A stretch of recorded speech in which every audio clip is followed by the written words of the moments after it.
আসসালামু আলাইকুম। যারা ডাচ বাংলা ব্যাংকের অ্যাকাউন্ট হোল্ডার তাদের জন্য আজকের এই ভিডিওটা হেল্পফুল হবে। সাধারণত ডাচ বাংলা ব্যাংকের নেক্সাস পে বা ইন্টারনেট ব্যাংকিংয়ের ট্রানজ্যাকশনের জন্য আমরা কিন্তু ওটিপিটা সাধারণত মেসেজের মাধ্যমে বা হার্ডওয়্যার টোকেনের মাধ্যমে পেয়ে থাকতাম। তো বর্তমান সময়ে আপনারা কিন্তু চাইলে ওটিপি চ্যানেলটা আপনি মেইলেও কিন্তু নিয়ে যেতে পারবেন, এমন সুযোগটা কিন্তু রয়েছে। তো নেক্সাস পের নতুন যে আপডেটটা এসেছে সেখানে এই বিষয়টা সংযুক্ত করা হয়েছে। প্রথমত আপনার নেক্সাস পেতে লগ ইন করে নিতে হবে। স্ক্রিনটা ফলো করুন। নেক্সাস পেতে চলে আসার পর আপনি এখানে দেখতেই পারবেন সার্ভিসেস নামে একটা অপশান নিচে, এখানে ক্লিক করে দিতে হবে। তারপর আপনাকে স্ক্রল করে নিচে চলে আসতে হবে এবং এখানে ব্যাংকিং সার্ভিসের মধ্যে দেখতে পারবেন আপনি নতুন একটা অপশান ইমেইল আপডেট বলে। তো এই ইমেইল আপডেট অপশানে আপনাকে প্রথমত প্রেস করে দিতে হবে। ভিডিওটি ইনফরমেটিভ হচ্ছে তাই অবশ্যই ভিডিওটা লাইক করে দিবেন এবং ভিডিওটা শেয়ার করে দিবেন বন্ধুরা। তো এইরকম লোডিং হয়ে চলে আসবে। তারপরে এখানে আপনি দেখতে পারবেন ফ্রম বাংলাদেশ এবং ফ্রম ওভারসিজ, দুইটা অপশান রয়েছে। প্রবাসী ভাই বোনেরাও চাইলে এটা অ্যাড করতে পারবে, বিদেশে থাকা অবস্থায় বা বাংলাদেশে থাকা অবস্থায় আমরাও চেঞ্জ করতে পারবো। তো আমি ফ্রম বাংলাদেশটাই দিচ্ছি, তারপরে নিচের দিকে স্ক্রল করে চলে যাচ্ছি। স্ক্রল করে চলে গেলে এখানে সাধারণত দেখা যাচ্ছে মেইল অ্যাড করতে গেলে আপনার 1 টাকা কিন্তু অবশ্যই ব্যালেন্স থেকে কাটবে এখানে বলা হচ্ছে। এবং এক্ষেত্রে প্রথমত আপনার মেইল অ্যাড্রেস যেটা দিতে চাচ্ছেন, যেটাতে আপনি ওটিপি ট্রানজ্যাকশনের সময় নিতে চাচ্ছেন, তো সেক্ষেত্রে আপনি এখানে আপনার সেই মেইল অ্যাড্রেসটা দিয়ে দিবেন। তো আবার সেম টু সেম মেইলটা আপনি কনফার্ম ইমেইল অ্যাড্রেসের ঘরে দিয়ে দিবেন। দিয়ে দেওয়ার পর এখানে যে ক্যাপচা কোডটা রয়েছে সেটা দিবেন। আপনারটা ভিন্ন হবে, আমারটা ভিন্ন হবে। ক্যাপচা কোডটা আমি দিয়ে নিয়েছি। দিয়ে নেওয়ার পরবর্তীতে এখান থেকে প্রসিড অপশানে প্রেস করে দিচ্ছি। লোডিং হচ্ছে, আপনার ইন্টারনেট কানেকশানের উপর ডিপেন্ড করে এটা লোডিং হবে, ব্যাকের দিকে যাবেন না।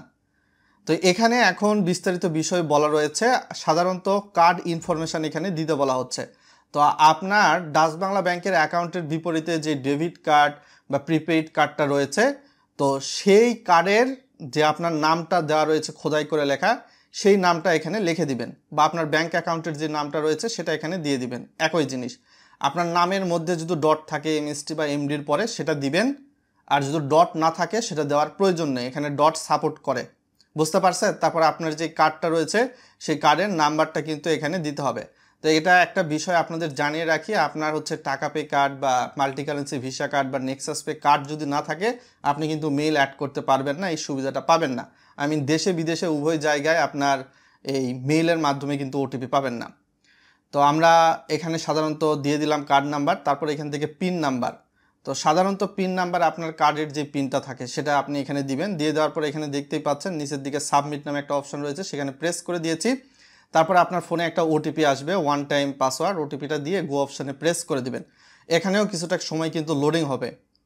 আপনারা দেখতে পাচ্ছেন এটা অনেকটা সময় কিন্তু লোডিং হয়েছে। তারা ডাচ বাংলা ব্যাংক ব্যাকগ্রাউন্ডে যাচাই বাছাই করতেছে। এবং এক্ষেত্রে কিন্তু ইমেল আপডেটেড আমার হওয়ার জন্য এখানে বর্তমান সময়ে ওটিপি সেন্ড টু মেইল বলা রয়েছে। এখানে আপনার অ্যাকাউন্ট নাম্বার কিন্তু দেওয়া রয়েছে, কাস্টমার আইডি বিস্তারিত। তো এখন আপনাকে যেটা করতে হবে, কিছুক্ষণ আগে যে মেইলটা আপনি দিয়েছেন এখানে ব্যাংক অ্যাকাউন্টের আন্ডারে অ্যাড করার জন্য, তো আপনি সাধারণত ওই মেইলে চলে যাবেন। ওই মেইলে গেলে ডাচ বাংলা ব্যাংক আপনাকে একটা ওয়ান টাইম পাসওয়ার্ড বা ওটিপি পাঠাবে। বুঝতে পারছেন? তো এখানে দেখতে পাচ্ছেন আমার ওটিপি কিন্তু চলে এসেছে। তো এই ওটিপিটা আমি এখানে দিয়ে দিব এবং এটা এভারেজ 300 সেকেন্ডের মধ্যে দিতে হবে। তারপর ভেরিফাই ওটিপি নামে যে অপশান রয়েছে নিচে, সেখানে প্রেস করে দিব। তো দেখতে পাচ্ছেন ইওর মেইল আপডেট সাকসেসফুলি, এবং আপনি এখান থেকে চাইলে গো টু হোম পেজে চলে যেতে পারেন। তো এইভাবে মেইলটা অ্যাড করতে পারেন, যার ফলশ্রুতিতে দেখা যাবে আপনি বিদেশে থাকা অবস্থায় আপনার সিম যদি রোমিং করা নাও থাকে, আপনি নেক্সাস পে বা ডাচ বাংলা ব্যাংকের ইন্টারনেট ব্যাংকিংয়ের মাধ্যমে ট্রানজ্যাকশান করতে চাচ্ছেন, সেক্ষেত্রে ওটিপিটা কিন্তু মেইলে চলে আসবে। সো এটা একটা ভালো সুযোগ ছিল। ডাচ বাংলা ব্যাংকের সিদ্ধান্তটা আপনাদের কাছে কেমন লাগলো? ভালো লাগলে ইয়েস লিখে জানাবেন, মন্দ লাগলে ভিডিওর কমেন্ট বক্সে নো লিখে জানাবেন। আর এর পরবর্তীতে আপনি যদি মেইল চেঞ্জ করতে চান, মেইল চেঞ্জও কিন্তু করতে পারবেন। ওই বরাবরের মতোই ব্যাংকিং সার্ভিসের মধ্যে গিয়ে ইমেইল অপশান রয়েছে, সেখান থেকে আপনি নতুন মেইলটা আপনি চাইলে দিতে পারবেন। তবে এক্ষেত্রে অবশ্যই 1 টাকা চার্জ কিন্তু প্রযোজ্য হবে। মেইলটা চেঞ্জ করার ক্ষেত্রেও আপনাকে চার্জ দিতে হবে।